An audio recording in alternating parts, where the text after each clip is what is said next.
요즘 주변에서 이런 이야기 참 많이 듣게 되는 것 같아요. 안정적인 직장, 그리고 꾸준히 모아온 자산들.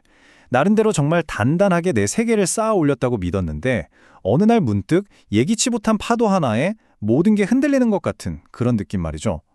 모든 것이 너무나 분명하고 확실해 보였는데, 가만히 생각해보니 어쩌면 이게 다 모래성은 아니었을까? 아주 작은 균열 하나에도 와르르 무너져 내릴 수 있는 그런 막연한 불안감이 우리 마음 한구석에 자리 잡고 있는 건 아닌지 모르겠습니다. 그래서 오늘은요, 아주 오래전 이야기를 하나 꺼내볼까 합니다. 누구보다 견고한 성을 쌓았고 그 누구보다 강력한 힘을 가졌다고 굳게 믿었던 한 나라의 이야기. 그들의 이야기를 천천히 따라가다 보면 어쩌면 지금 우리가 발딛고 서 있는 이 시대의 부와 힘이 과연 어디에서 와서 또 어디로 흘러가고 있는지 그 실마리를 조금은 발견할 수 있지 않을까요? 자, 그럼 시간을 아주 멀리 지금으로부터 2000년도 전으로 거슬러 올라가 보겠습니다. 무대는 당시 동북아시아의 절대 강자로 군림했던 고조선, 그리고 그 거대한 그림자 옆에서 조용히 칼을 갈고 있었던 연나라입니다. 하지만 이건 단순히 땅을 뺏고 빼앗기는 그런 흔한 옛날 전쟁 이야기가 아니에요. 이 이야기 속에는요, 강하다는 것의 기준이 송두리째 뒤바뀌고 부의 원천이 완전히 새롭게 정의되는 거대한 전환의 순간이 담겨 있습니다. 먼저 고조선의 성장 과정을 한번 따라가 보죠. 기원전 1000년경부터 고조선은 청동기 문화를 기반으로 아주 꾸준히 그리고 단단하게 세력을 키워왔습니다. 그러다가 기원전 400년 무렵 정말 중요한 전환점을 맞이하게 되는데요. 바로 철이라는 당시로서는 최첨단 신기술을 받아들인 겁니다. 한번 상상해 보세요. 청동기하고는 비교도 할 수 없을 만큼 단단하고 날카로운 철제 무기, 그리고 땅을 더 깊게 팔 수 있는 철제 농기구가 보급되기 시작한 겁니다. 이건 그야말로 고조선의 군사력과 생산력을 폭발적으로 증가시키는 계기가 됐죠.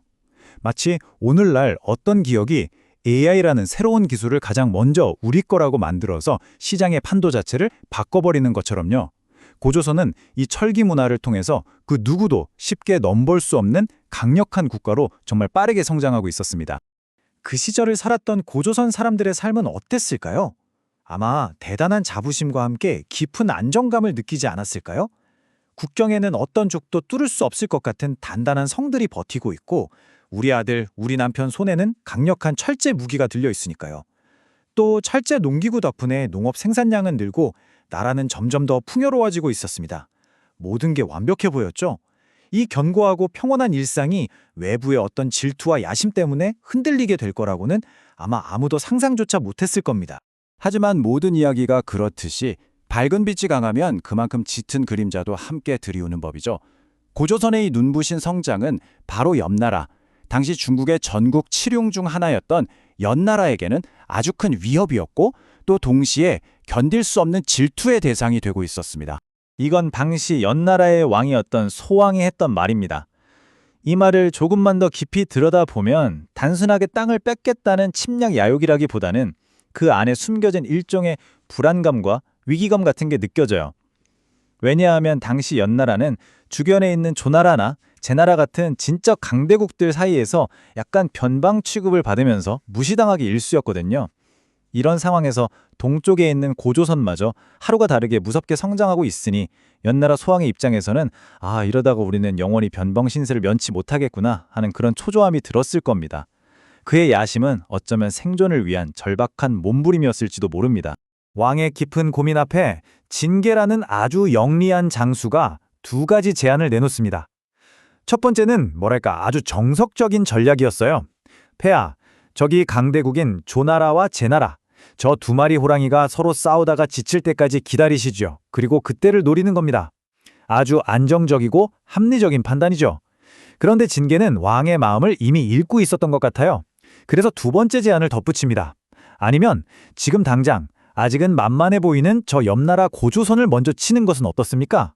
왜 하필 고조선이었을까요? 여기에는 기회와 공포라는 두 가지 심리가 아주 절묘하게 작용합니다. 먼저 공포. 저 고조선이 지금보다 더 강해져서 우리를 위협하는 또 다른 호랑이가 되기 전에 아직은 상대할 만할 때 그 싹을 잘라버려야 한다는 공포심이죠. 그리고 또 하나는 기회심리. 저 강대국들과의 힘겨운 싸움보다는 비교적 쉽고 빠른 승리를 통해서 당장의 성과를 내고 싶다는 그런 마음. 결국 연나라 소왕은 두 번째 제안을 선택하게 됩니다. 더 큰 위협이 다가올 때까지 기다리기보다 눈앞에서 쑥쑥 자라는 성장을 먼저 꺾어버리기로 한 것이죠. 이렇게 해서 시작된 연나라의 침공은요, 고조선이 단 한 번도 겪어보지 못했던 완전히 새로운 방식의 전쟁이었습니다. 그들이 그토록 자랑스러워했던 단단한 성벽과 강력한 군사력이라는 전공법을 완전히 무력화시키는 아주 교활하면서도 치명적인 파도였죠. 물론 처음부터 연나라의 계획이 술술 풀렸던 건 아닙니다. 진계 장군은 수십만 대군과 당시 최신 무기였던 전차, 그리고 6,000필의 기마병까지 이끌고 정면으로 고조선을 공격했어요. 하지만 결과는 실패였습니다. 고조선은 철기 문화를 바탕으로 한 강력한 군사력으로 연나라의 첫 번째 공격을 아주 용맹하게 그리고 성공적으로 막아냈습니다. 이 전투는 고조선의 힘이 결코 얕볼 수준이 아니라는 걸 증명해줬지만 참 아이러니하게도 바로 이 승리가 상대방에게 더 교활하고 무서운 전략을 고민하게 만드는 계기가 되고 맙니다. 첫 전투에서 정말 큰 코를 다친 진계 장군은 뼈저리게 깨달았을 겁니다. 고조선의 저 튼튼한 성과 강한 군사를 상대로 정면으로 부딪히는 건 정말 무모한 짓이구나. 여기서 그는 생각의 전환을 합니다. 정면으로 뚫을 수 없다면 돌아가면 되지. 이 어찌 보면 단순한 발상이 고조선의 운명을 송두리째 바꿔놓는 결정적인 한 수가 됩니다. 진계가 새로 세운 작전은 그야말로 허를 찌르는 것이었습니다. 먼저 육군의 주력 부대가 요서 지역, 그러니까 고조선의 정문을 계속해서 시끄럽게 두드리는 겁니다. 나 여기 있다 하면서요.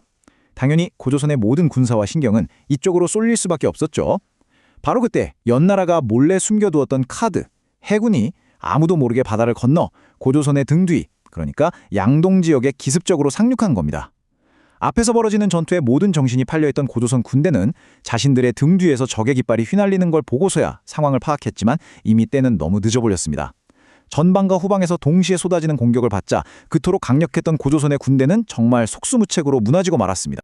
여기서 잠깐 멈춰서 생각해 볼 필요가 있을 것 같아요. 철기라는 최신 기술, 강력한 군사력, 튼튼한 성벽까지 정말 모든 것을 가졌다고 생각했던 고조선은 왜 이렇게 허무하게 무너져 내렸을까요? 그들은 힘이 약해서 진 게 아니었습니다. 오히려 자신들이 가장 강하다고 믿었던 그 정면 승부에만 모든 신경을 집중하다가 전혀 예상치 못했던 측면, 즉 등 뒤에서 들어오는 공격에 대한 대비가 전혀 없었기 때문입니다. 그동안의 성공 경험이 오히려 생각의 틀을 꽉 막아버린 거죠. 가장 큰 강점이 때로는 가장 치명적인 약점이 될 수도 있다는 것을 보여주는 참 씁쓸한 교훈입니다. 고조선의 갑작스런 후퇴는 단순히 한 나라가 전쟁에서 패배했다는 사실로 끝나지 않았습니다. 이 지역을 오랫동안 지배해왔던 거대한 힘의 축이 하루아침에 사라지면서 그 자리에는 거대한 공백과 깊은 혼란이 찾아왔습니다. 기록에 따르면 고조선이 연나라에 빼앗기고 물러난 땅이 무려 2천리에 달했다고 합니다. 이건 단순히 땅의 크기를 넘어서는 의미를 가져요. 이 지역의 정치, 경제, 문화적 중심이 그냥 하루아침에 사라져버렸다는 뜻이니까요.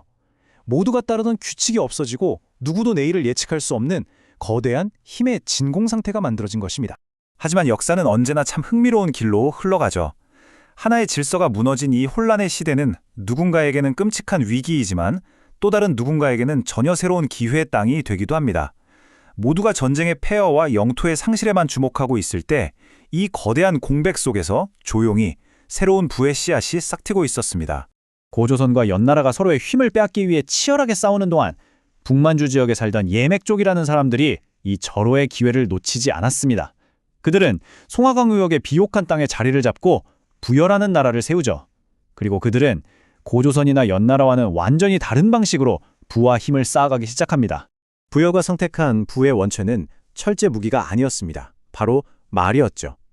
부여의 넓고 비옥한 평원에서 자란 말들은 다른 지역의 말들과는 비교할 수 없을 만큼 체격이 좋고 날랬다고 해요.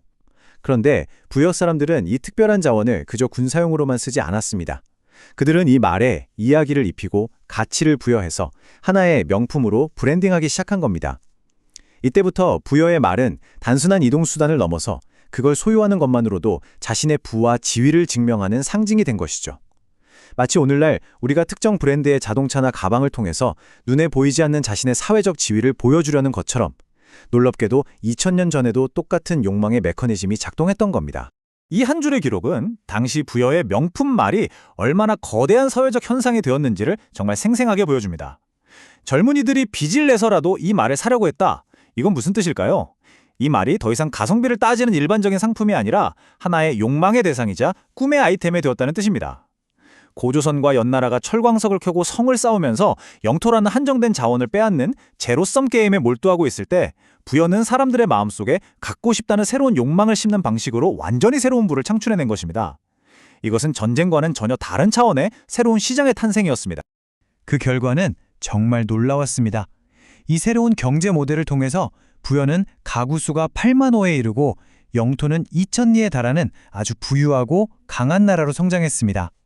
여기서 정말 흥미로운 점은 그들이 차지한 영토 2,000리가 공교롭게도 고조선이 피 흘리는 전쟁으로 연나라에 빼앗겼던 땅의 크기와 거의 같다는 사실입니다. 한쪽에서는 피를 흘리며 잃어버린 것을 다른 한쪽에서는 새로운 시장을 만들어내서 얻어낸 셈이죠. 그리고 이 명품 말들은 다시 강력한 기마병의 기반이 되어서 부여의 군사력을 키우는 데에도 결정적인 역할을 하게 됩니다. 이 이야기의 흐름을 이렇게 천천히 짚어보면 우리는 부의 원천이 어떻게 이동하는지를 볼 수 있습니다. 연나라는 고조선이 가진 힘과 땅이라는 눈에 보이는 유형의 자산을 빼앗는 아주 전통적인 방식으로 부를 얻으려고 했습니다. 하지만 부여는 아무도 주목하지 않았던 말이라는 자원에서 지위와 용광이라는 눈에 보이지 않는 무형의 가치를 만들어냈고 이를 통해서 완전히 새로운 시장을 창출했습니다. 전쟁을 통해 부를 얻는 시대에서 새로운 시장을 만드는 자가 부를 얻는 시대로의 전환, 바로 그 상징적인 장면을 우리는 보고 있는 겁니다. 2000년 전의 이 오래된 이야기는 오늘을 살아가는 우리에게 아주 조용한 질문 하나를 던집니다. 지금 우리가 단단하다고 믿고 있는 부와 힘의 원천은 과연 무엇일까요? 그것은 고조선의 견고한 성벽과 철제 무기처럼 영원할까요? 아니면 우리도 모르는 사이에 전혀 예상치 못한 곳에서 등장한 부여의 명품 말과 같은 새로운 가치에 의해 그 자리를 내어주게 될까요? 이런 거대한 흐름을 보면서 한 번쯤 조용히 생각해 볼 문제일지도 모르겠습니다.